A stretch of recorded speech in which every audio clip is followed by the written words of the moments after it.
first, last time on Costume Corner. Again, these masks don't have to be medical grade. They can just be regular dust masks, just anything that'll keep large particles out of your mouth. We have to sand because you may have noticed that our PVC pipe has some instructions, or rather some specifications written on them. Yes. And we want to sand that off, and we want to make sure it's just a uniform, smooth surface as well. I'm going to use a convenient trash can that I placed right here between us for this purpose. Either do it somewhere where you're okay with the mess, or make sure you have something that can collect all that. Yeah. Because, might even suggest just doing this outside. and you'll just take your sandpaper and just, See, so we're just going to sand. This might take a little bit of time, but... 2 hours later. So once you have it sanded down, the next thing that we are going to do is now we take our file. And so you're going to want to use one of the broader ends that's fairly deep. And then you're going to take your file to your PVC pipe and just start shearing down. You might need to use a little bit of pressure just to make sure you get into the grooves. Good idea to keep it on a flat surface to do this. Yeah, it makes it a lot easier. Totally. And then you just kind of keep going at it. Just until, you've got the texture that you want. Cool. So I will also say, to do the whole length, you're probably going to have to hold the side you've already started working on at some point. Yes. So when you do that, be careful because some of these edges can be a little sharp. Ah, okay. So just, hold it tight, but not too tight. Cool. And then and kind of just keep going down the line here. Awesome.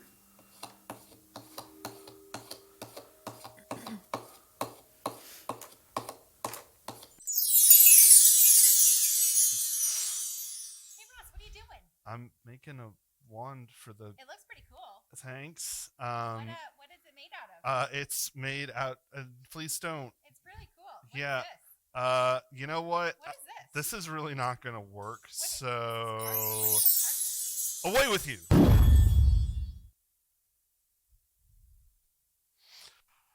Sorry about that, everyone. This month, we are back for Costume Corner.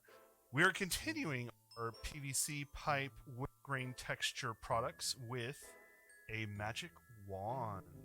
Ooh, very nice, right? I think it's pretty cool.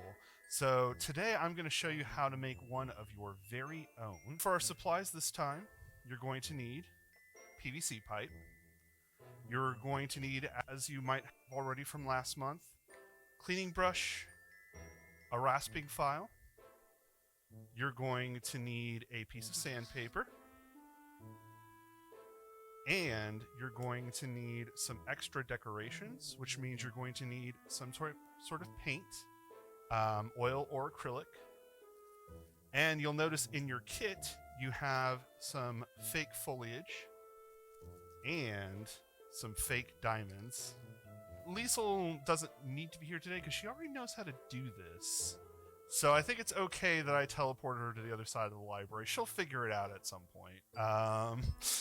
In the meantime, though, let's go on ahead and take a brief review of last month's program, because that's how you're going to get started.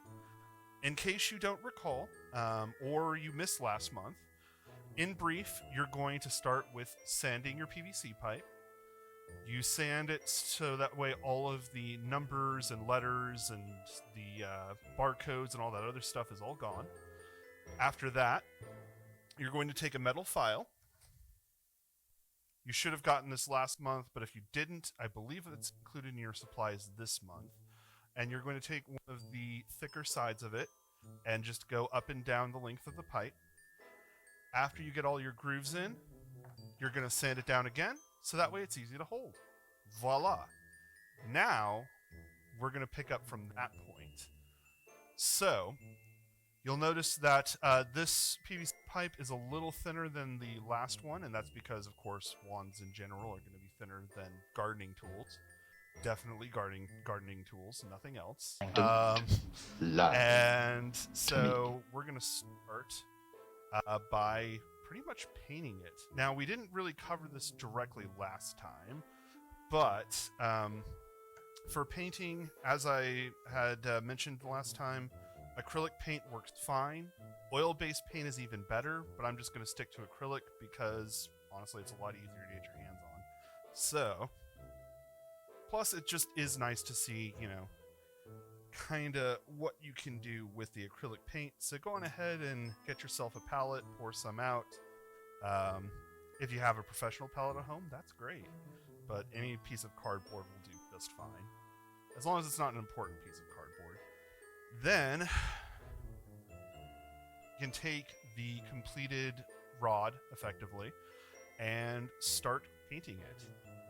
Now, for your paint technique, in this case, to get a good wood grain texture, it's actually best to do fewer coats than usual. Usually when you're painting something, you want to coat it several times so that way it's all a uniform color.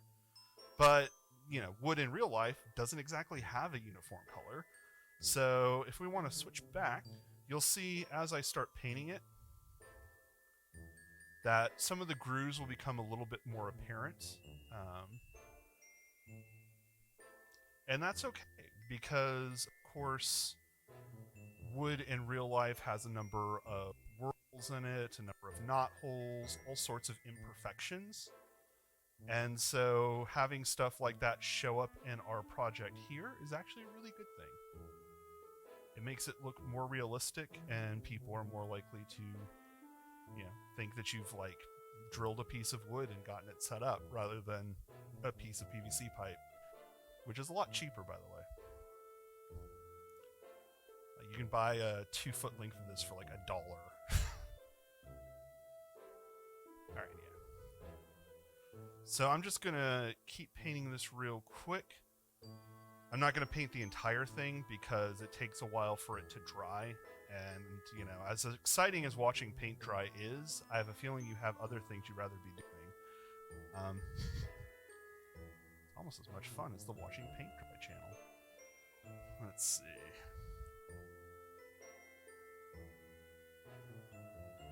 So I've got one end basically done, so we're going to focus our decorations on that end just so you get an idea of how that works.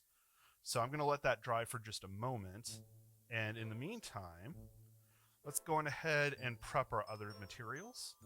So you'll notice that we do have these bits of foliage, these fake leaves, so we can cut stuff down with a pair of scissors or a craft knife or anything like that. If you want like little individual leaves, then yeah, it's easy enough to just cut them right off the plastic.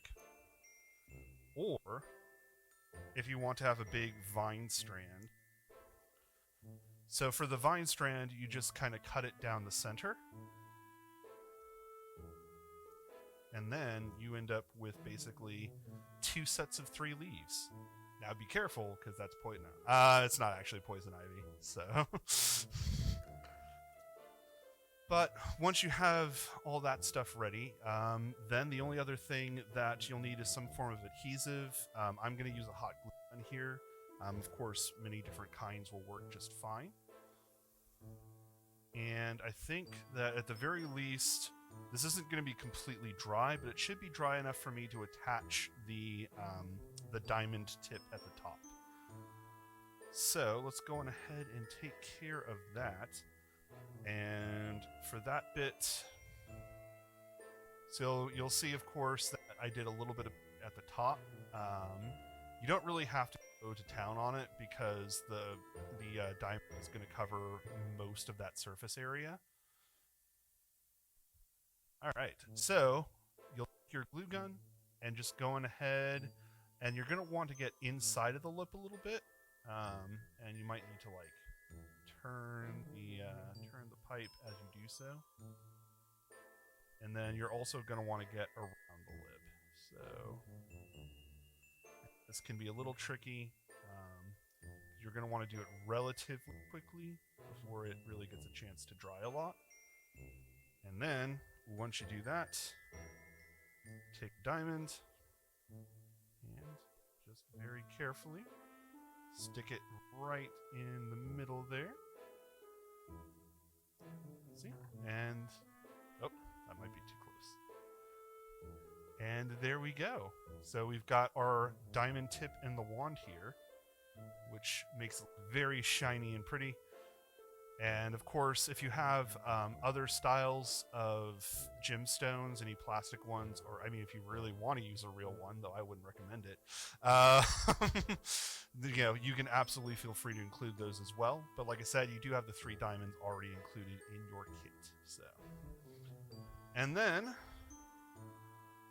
at that point, of course, you know, there's a number of different supposed magical traditions you can try to go with. So if you're like more of maybe like a nature wizard or something like that, we did include the foliage, so you know you might attach some of the leaves. If you're more of say like a fire wizard or something like that, you might even like color in some burnt scorch marks around your wand, so that way it looks a bit more like I like to cast fire spells. There's all sorts of different things you can try. Like a healing wizard might be the type to, actually like white ash wand or something like that. I mean, yeah, just play around with it. Whatever you decide sounds cool to you. So, and then you've already seen the technique, so just real quick, I'm gonna connect. Yeah, I'm gonna connect one of the strands over here, and to do that, you just get a little glob of glue, put the strand on top, and then it really helps if you've got like some sort of other tool, like these scissors, so you can kind of push it in there. So that way it sticks a little better, but that way you're not pushing down with like your finger, because it will still transfer some of the heat through the plastic, so you want to be careful with that.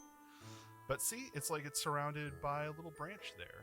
So, again, like nature wizard sort of thing. Like, haha, trees are my friends. Who doesn't love a good tree? And then, when your product is finished, it'll look a lot more like this. And so, yeah, that's pretty much it. At this point, you should have a gem-tipped wand. You can decorate it however you would like, paint it whichever colors you would like. If you want to paint it for realistic wood, browns or greens are going to be best. But again, if this is like a fantasy thing, sky's the limit. Make it look however you want. With that in mind, next month, we're going to be finishing up our PVC pipe series with PVC Morning Stars. So that's going to be a lot of fun. We're going to teach you how to mold a spiked ball effectively to attach to the top of one of these things. So that should be cool. Tell your friends, and that way you can get your Morningstar Fight Club together.